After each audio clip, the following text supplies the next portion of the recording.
The Great Depression would have been full-on nuts.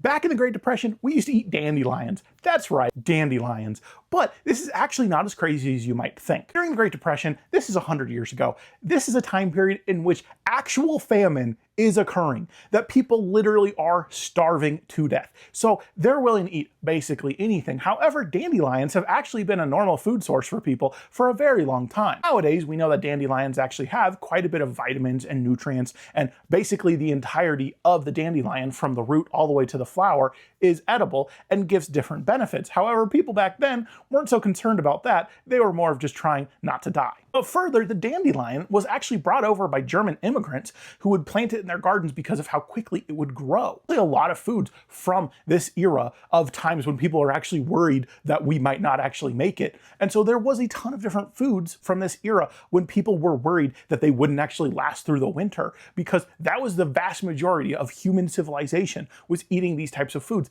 Anything that you could just get your hands on and was edible, people were eating, which is why we get some of the really weird foods out there that old people still sometimes like to eat, even if there's a lot better options nowadays. Over the last 100 years, and really since World War II, the world has dramatically changed. The levels of poverty have decreased so dramatically. The amount of food abundance for the world has increased so dramatically that a lot of times we just think, whoa, it is so crazy that people would eat what we consider to be a weed in our gardens.